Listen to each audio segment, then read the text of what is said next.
ज्ञान Shri physics lecture में आपका स्वागत है। इस वीडियो में मैं बात करूंगा मैग्नेटिक वर्क के बारे में और मैं बताऊंगा कि एडियाबेटिक डीमैग्नेटाइजेशन के समय कूलिंग इफेक्ट क्यों प्रोड्यूस होता है। ठीक है, अब कूलिंग बाय एडियाबेटिक डीमैग्नेटाइजेशन को समझने के लिए हम लोग को चाहिए होगा टीडीएस इक्वेशन का मदद। तो हम लोग इस वीडियो में टीडीएस इक्वेशन फॉर मैग्नेटाइजेशन को भी डिराइव करेंगे। पहले हम लोग देखेंगे मैग्नेटिक वर्क के बारे में। तो मैग्नेटिक वर्क को समझने के लिए हम लोग कुछ ऐसा एक सिमेटिक लेते हैं, ठीक है, और एज्यूम करते हैं कि ये जो रिंग है वो पैरामैग्नेटिक मटेरियल से बना हुआ है और इसके ऊपर हम लोगों ने क्या किया है, वायर को वाइंड कर दिया। ठीक है, अब ये जो पैरामैग्नेटिक मटेरियल रिंग है इसका क्रॉस सेक्शनल एरिया ए है और जो मीन सरकमफ्रेंस है वो है एल और नंबर ऑफ जो टर्न्स है वायर का इसके ऊपर वो है एन। अब अगर आप लोग यहाँ से आई अमाउंट ऑफ करंट फ्लो करवाते हैं इस वायर से, तो वैसे सिचुएशन में क्या होगा, मैग्नेटिक फील्ड स्ट्रेंथ जनरेट होगा।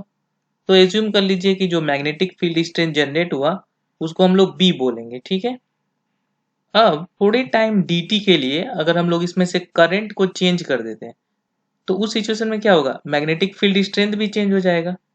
तो change in magnetic field strength को हम लोग रिप्रेजेंट करेंगे dB से, जो चेंज हुआ इन टाइम dt। अगर आप लोग ने मैग्नेटाइजेशन का कोर्स किया हुआ है तो आप लोग को पता होगा कि अगर मैग्नेटिक फील्ड स्ट्रेंथ चेंज होता है तो वो एक ईएमएफ इंड्यूस करता है, जो हम लोग फाइंड आउट कर सकते हैं with the help of Faraday's law. Faraday's law बताता है कि इंड्यूस ईएमएफ जो होता है वो इक्वल होता है minus number of turns into area multiply by dB dt। Means induce EMF जो होता है वो होता है minus rate of change of flux और यहाँ पे फ्लक्स होता है n times a times b, तो rate of change of flux. और माइनस साइन क्यों, क्योंकि ये जो इंड्यूस ईएमएफ होता है उसका डायरेक्शन ऐसा होता है कि उस चेंज को अपोज कर सके। मतलब ये इंड्यूस ईएमएफ क्या चाहता है कि जो सिस्टम के अंदर जो चेंज हो रहा है उसको नलीफाई कर सके, इसीलिए वो उल्टे डायरेक्शन में होता है। तो यहाँ से इंड्यूस ईएमएफ हो गया minus n times a times dB dt। अब करंट चेंज हुआ मतलब क्या, चार्ज चेंज हुआ। तो हम लोग एज्यूम करते हैं वो जो टाइम dt था उसमें dq amount of charge move किया उस सिस्टम से।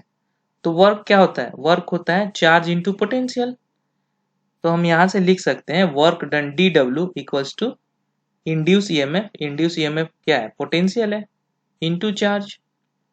अब हमने इंड्यूस ईएमएफ फाइंड आउट कर लिया है तो उसको सब्स्टिट्यूट कर दीजिए यहाँ पे, तो ये आया minus N A dB dt into dq। अब dB और dq के पोजीशन को इंटरचेंज कर दीजिए, ये हो गया minus N A dq dt into dB और dq dt क्या है, rate of change of charge और rate of change of charge क्या होता है, करंट। तो ये हो गया करंट I। देयरफॉर हम लोग dw को लिख सकते हैं minus n times a times current into dB। तो हमें एक्सप्रेशन फॉर वर्क डन मिल गया। अब इसको हम लोग क्या करते हैं, कुछ और फॉर्म में लिखने की कोशिश करते हैं जिससे हम लोग को अंडरस्टैंडिंग में काफी सुविधा होगा। तो अगर करंट I मूव करता है तो सपोज कीजिए कि मैग्नेटिक फील्ड जो जनरेट हुआ वो H हुआ, तो इसका भी एक्सप्रेशन हम लोग को मैग्नेटाइजेशन चैप्टर में मिला था। तो उसको हम लोग लिख सकते हैं H equals to n times a upon l। अब क्या करते हैं, न्यूमरेटर और डिनोमिनेटर में a से मल्टीप्लाई कर देते हैं, तो ये हो गया n a i upon a l।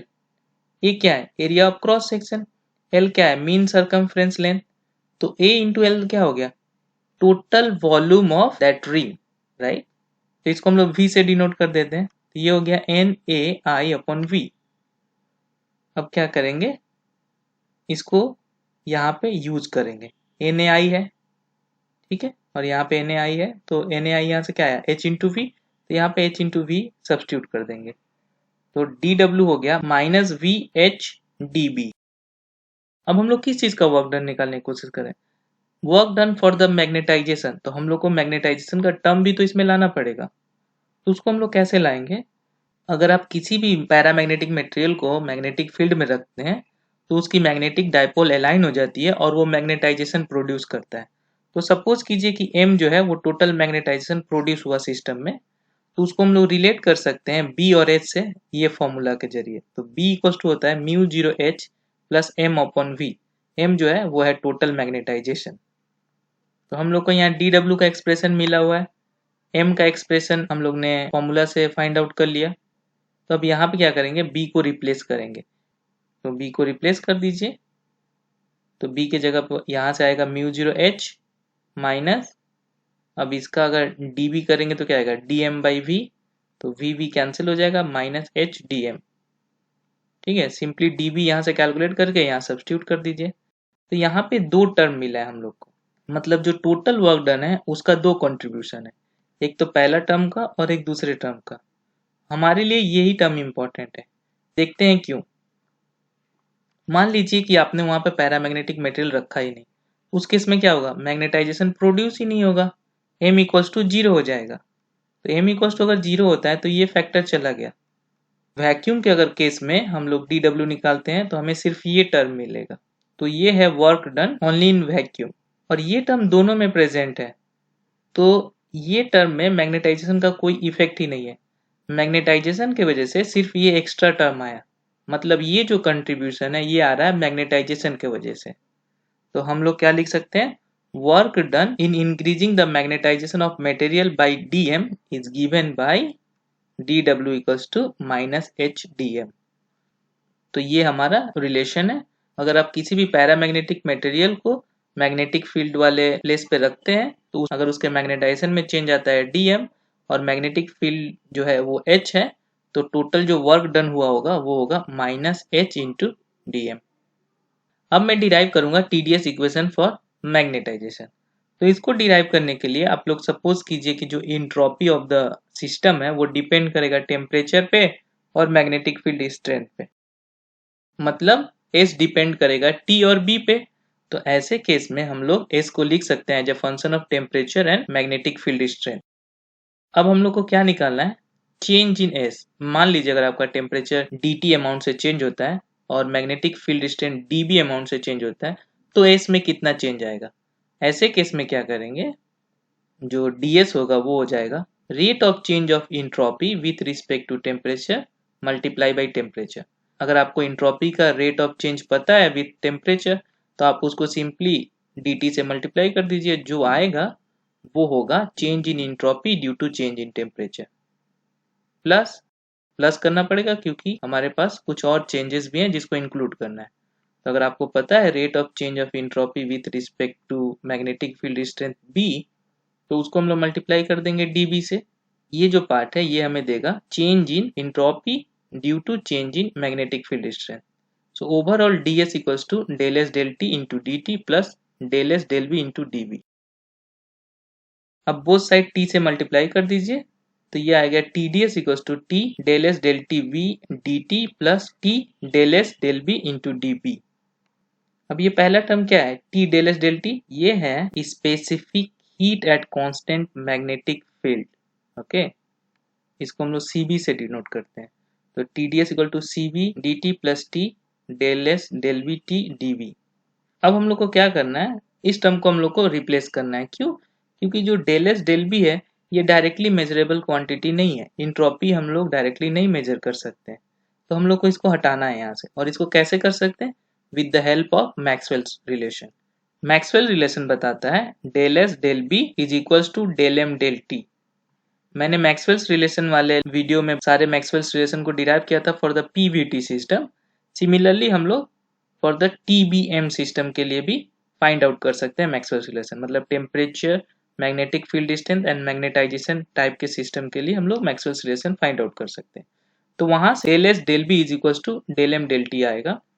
तो आप यहाँ पे सिंपली रिप्लेस कर दीजिए, और जो फाइनल फॉर्म आया ये है TdS equation for magnetisation. TdS equal to CB dt plus T del M del T into dB। ठीक है, अब यहाँ से देखिए कितना आसानी से हम लोग समझ सकते हैं कि कूलिंग क्यों होता है ड्यूरिंग एडियाबेटिक डीमैग्नेटाइजेशन। अगर प्रोसेस एडियाबेटिक होगा मतलब क्या, there is no exchange of heat between system and surrounding, मतलब हम लोग dq को 0 लिख सकते हैं। और from second law of thermodynamics dq क्या होता है, TdS। तो हम लोग लिख सकते हैं dq equals to TdS equals to 0। अब यहाँ पे 0 बैठा दीजिए और dt को यहाँ से निकाल लीजिए। dt क्या है, change in temperature during adiabatic process. तो अगर एडियाबेटिक मैग्नेटाइजेशन और डीमैग्नेटाइजेशन हो रहा है उस केस में जो चेंज इन टेम्परेचर होगा वो होगा dt equals to minus T upon C B del M del T into D B. अब हम लोग यहाँ बात कर रहे हैं डीमैग्नेटाइजेशन प्रोसेस की, मतलब चेंज इन जो मैग्नेटिक फील्ड स्ट्रेंथ होगा वो नेगेटिव होगा। मैग्नेटिक फील्ड स्ट्रेंथ डिक्रीज कर रहा है तभी तो डीमैग्नेटाइजेशन हो रहा है, तो ये डी भी नेगेटिव है। और कोई भी पैरामैग्नेटिक मटेरियल के लिए del M del T negative होता है। क्यों? अगर हम लोग टेम्परेचर इंक्रीज करते हैं तो पैरामैग्नेटिक मटेरियल में जो मैग्नेटिक डाइपोल का अलाइनमेंट होता है वो नष्ट होता है, मतलब मैग्नेटाइजेशन कम होता है due to increase in temperature. तो ये फैक्टर नेगेटिव है, ये फैक्टर भी नेगेटिव है, और हमारे पास ऑलरेडी एक नेगेटिव फैक्टर है। सो ओवरऑल जो डीमैग्नेटाइजेशन के केस में dt होगा लेस देन 0, मतलब फाइनल टेम्परेचर इनिशियल टेम्परेचर से ऑलवेज कम होगा। और ये जो रिफ्लेक्ट कर रहा है कि adiabatic demagnetisation of paramagnetic substance always leads to drop in temperature, that is cooling effect. और इसको हम लोग कभी कभी मैग्नेटो कैलोरिक इफेक्ट के नाम से भी जानते हैं। अब हम लोग ने ये फैक्ट यहाँ से इस्टेब्लिश कर लिया। चलिए देखते हैं कि ये जो टेम्परेचर है, जो चेंज इन टेम्परेचर है, वो किस किस फैक्टर पर डिपेंड करेगा। तो dt ये आया, और हम लोग को कूरीज लॉ से पता है कि m इक्वल टू होता है constant into b upon t। ठीक है, ये भी आपको मैग्नेटाइजेशन वाले चैप्टर में मिलेगा। तो यहाँ से हम लोग डेल एम डेल टी को फाइंड आउट कर सकते हैं। तो डेल एम डेल टी हो जाएगा माइनस के, और ये जो कांस्टेंट b पे है इसीलिए हम लोग b को कांस्टेंट एज्यूम करेंगे, तो माइनस के बी अपॉन टी स्क्वायर, वहाँ सब्स्टिट्यूट कर दीजिए। अब हम लोग क्या करेंगे, यहाँ से exact value for the change in temperature find out करने की कोशिश करेंगे। आप एज्यूम कीजिए कि सिस्टम का जो मैग्नेटिक फील्ड स्ट्रेंथ है वो बी नॉट से 0 पे गया, ठीक है, और टेम्परेचर जो है वो टी से टी पे गया। तो उसको हम लोग क्या करेंगे, वो कैसे आएगा, सिंपली इस इक्वेशन को इंटीग्रेट करने के बाद। तो इंटीग्रेशन कर दीजिए विथ प्रॉपर लिमिट।